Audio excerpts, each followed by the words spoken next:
and a review of John Stuart Mill's the Autobiography of John Stuart Mill. This is a really good read. I would say the first half of it is really good. The last half gets a bit boring. I'm going to go through some of the most important parts of this, especially his points on education. So John Stuart Mill, of course, is known, some people call him a philosopher for his work on extending utilitarianism, his famous essay on liberty, of course. You may know he worked for the East India Trade Company, but his most important part from this book is his views on education. So I want to talk about some of that, his education as a child. So he was educated by his father, and some really important stuff. It gets out of some points I want to tease out in case you don't read this book yourself. He talks about that proximity was so important to him.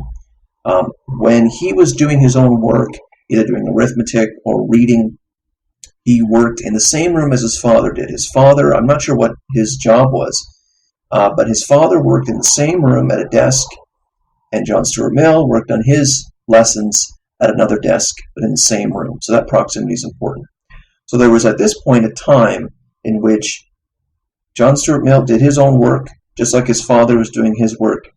And then what they did is, for example, he was learning ancient Greek really early, the earliest language other than also English, of course, but learning ancient Greek, I think it might have been 5 years old or something like that. Learned Latin later at 8.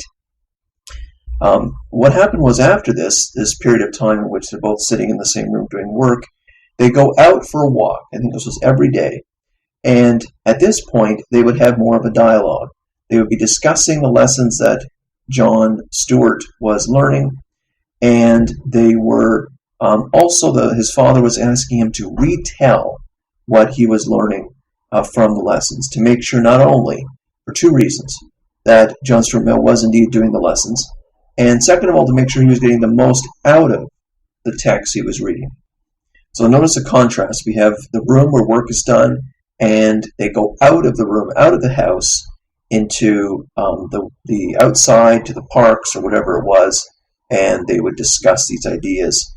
John Stuart Mill also talks about writing notes when he was studying materials, and then using those notes later on little pieces of paper during the walks to make sure that he could then retell the story of whatever the book was, etc. And so let me give you a quote of some of the concepts that John Stuart Mill was expected to get out of some of the books he was reading. So in these frequent talks about the books I read, he used, as opportunity offered, to give me explanations and ideas respecting civilization, government, morality, mental cultivation, which he required me afterwards to restate to him in my own words.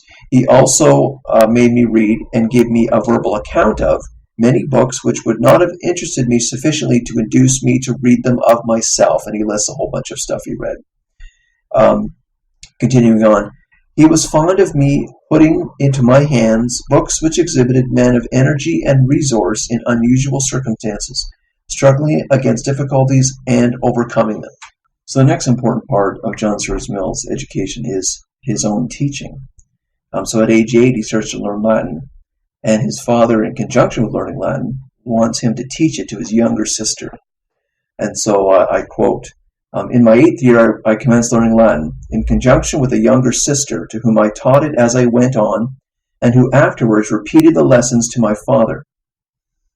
And then he says, I, however, derive from this discipline the great advantage of learning more thoroughly and retaining more lastingly the things which I was set to teach. So this is an important concept, and we do use this today. In many times in elementary and high school, and even the university, we ask students to make presentations, and in preparing presentations, you have to learn the material yourself. And so the act of teaching material you're going to learn is often a great tactic to learning the material itself. So another point, he talks about reading Aristotle's Rhetoric, and it's unfortunate that very few people read it today, but he's reading Aristotle's Rhetoric around age 12. And so he says, Aristotle's Rhetoric, which, as the first expressly scientific treatise on any moral or psychological subject which I had read, and containing many of the best observations of the ancients on human nature and life, my father made me study with peculiar care and throw the matter of it into synoptic tables. So another important part of his education was Aristotle's rhetoric. The next part is writing. So we saw with his retelling, the walks that he did with his father, the dialogues they had, and the retelling of material that he had studied. At this point, at age 12, he is now writing as a way of learning the material, studying the material, and putting them into his own words and own organization. So he says here, a voluntary exercise to which throughout my boyhood I was much addicted was what I called writing histories. And he talks about writing a Roman history, a history of Holland, and some other things. And so he continues, my father encouraged me in this useful amusement, though, as I think judiciously, he never asked to see what I wrote, so that I did not feel that in writing it I was accountable to anyone, nor had the chilling sensation of being under a critical eye. So this is another outlet of his learning. With the retelling, that is more of a test, examination. But the dialogue's important as well. But with this, we have an unchecked voluntary exercise. We have a kind of, not a forced test. We have, in this case, we have a kind of product or spontaneous creation from the learning when he's writing these histories. He's reading about all this material in Roman history, for example. To make sense of it for himself, he writes it in his own words in a story. He takes the important events out and he lays them out in a story in these histories. Sort of like a journal writing, only a journal writing of learning. Now, again, we're getting into, I think we're still in age 12. He is learning logic, and he read Aristotle's Posterior Analytics, and he also read a book, I guess Hobbes wrote a book on logic, which I didn't know, and he says here that the first intellectual operation in which I arrived at any proficiency was dissecting a bad argument and finding in what part the fallacy lay. So that's another important part, another timeline for John Stuart Mill, age 12. He's learned Latin for 4 years. Now he's learning logic. This next part, he's talking about science, which I thought was really good. I'm not sure how old he is here, but this just may still be general remarks about his course of education. So this is a fairly this is a paragraph I want to read, but I think it's great. So he says, I do not believe that any scientific teaching ever was more thorough or better fitting for training the faculties than the mode in which logic and political economy were taught to me by my father. Striving, even in an exaggerated degree, to call forth the activity of my faculties by making me find out everything for myself, he gave his explanations not before, but after I had felt the full force of the difficulties, and not only gave me an accurate knowledge of these two great subjects as far as they were understood, but made me a thinker on both. I thought for myself almost from the first, and occasionally thought differently from him, though for a long time only on minor points, and making his opinion the ultimate standard. At a later period, I even occasionally convinced him, and altered his opinion on some points of detail, which I state in his honor, not my own. It at once exemplifies his perfect candor and the real worth of his method of teaching. So again, this discovery method, this self-discovery method of points, and again, the willingness of the teacher also to learn from the student, which is evident also here. But again, the important point is this view of, I guess, the particular topics here were logic and political economy, which is, I guess, a kind of government study. But what's important is that John Stuart Mill was able to look at the information, make his own assessments before his father would say anything. Allow that student to think about this material for themselves first before they are given the ready-made answers. And so again, John Stuart Mill concludes the consequence of this method of teaching was that at the very first he could think for himself. And he says that this skill of learning for oneself is so important. He really, I'll read this quote here. He really makes a case for it. He says that what I could do could assuredly be done by any boy or girl of average capacity and healthy physical constitution. He says about his own education. And if I have accomplished anything, I owe it, among other fortunate circumstances, the fact that through the early training bestowed on me by my father, I started, I may fairly say, with an advantage of a quarter of a century over my contemporaries.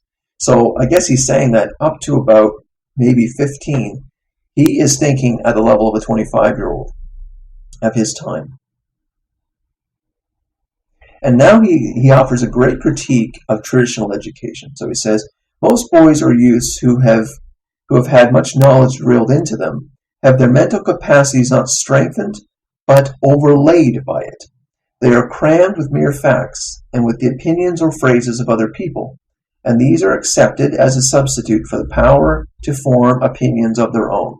And thus the sons of eminent fathers, who have spared no pains in their education, so often grow up mere parroters of what they have learned, incapable of using their minds to accept in the furrows traced for them. And just skipping a little bit, he strove to make the understanding not only go along with every step of the teaching, but if possible, precede it. Anything which could be found out by thinking, I never was told, until I had exhausted my efforts to find it out for myself. So that's strong critique of the drill, kind of a drill and kill of most of traditional education systems, certainly of his time, and in some cases still found in some places today. And more on John Stuart Mill. This is the very bottom of page 20.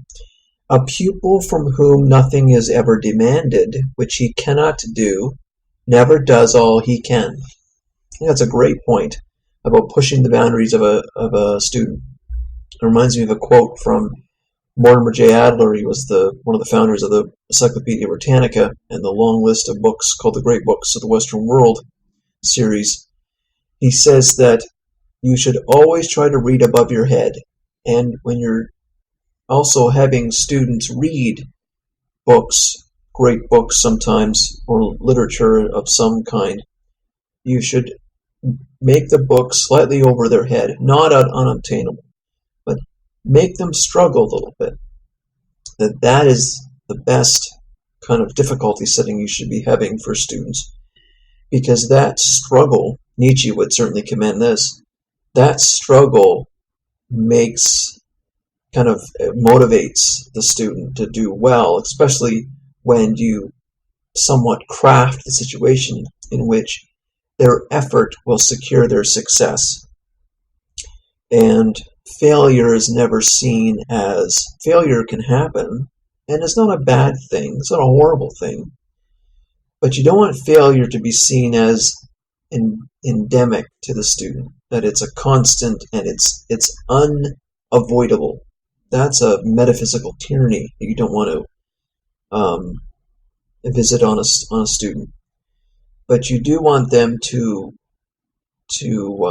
feel the notion of struggle is the default behavior of success.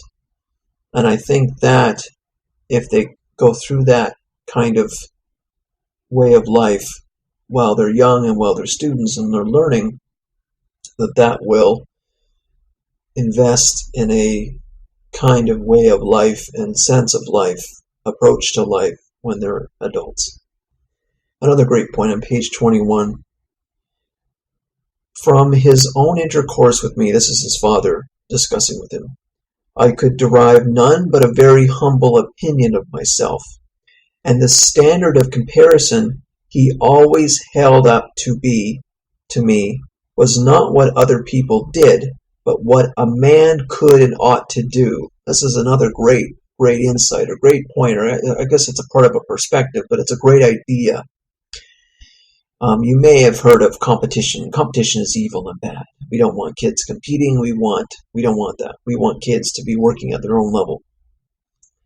John Stuart Mill echoes that idea somewhat. He says that, or at least that was how he was taught by his father, and he thinks that this is great, that a student should be not doing above average, that they should be doing the best they can, in a sense that the student is meant to achieve an ideal, or they're not meant to just be compared to what the other kids are doing. But that is, the competition is not helpful in that regard.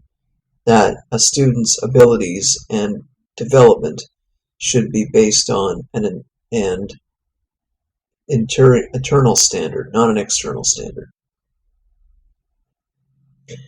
And on that point, in the same page, he mentions that I neither estimated myself highly nor lowly. I did not estimate myself at all. So that's a consequence of this other view. And also part of that was a kind of exclusion that his father had to visit on his son, keeping him away from other students. And this was also endorsed by Rousseau in his educational scheme. So this is on page 22. It is evident that this, among many other of the purposes of my father's scheme of education, could not have been accomplished if he had not carefully kept me from having any great amount of intercourse with other boys. He had earnestly bent upon my escaping not only the ordinary corrupting influence which boys exercise over boys, but the contagion of vulgar modes of thought and feeling. And for this he was willing that I should pay the price of inferiority in the accomplishments which schoolboys in all countries chiefly cultivate. The deficiencies of my education were principally in the things which boys learn from being turned out to shift for themselves and from being brought together in large numbers. So I'll just comment on that. There are all kinds of consequences. Sometimes it's called the hidden curriculum, but that's not quite what is meant here. There are all kinds of consequences that happen when there's all kinds of consequences of mass education as opposed to individualized education. The best education is always for the individual. It's always catered to the individual. But there's a trade-off in the public schools, because the public schools cannot, by definition, cater to the individual. They have to cater to what they call an abstract grade whatever student. Grade 3, an abstract grade 3 student. A nameless, genderless, attributeless grade 3 student, if it's a grade 3 class. And there's a fault with that. There's something lost from that. But there's also something lost from putting students all together and having them deal with the politics of the playground, so to speak. That is something that John Stuart Mill definitely wanted, his father wanted his son to not be influenced by. And he expressly says it here.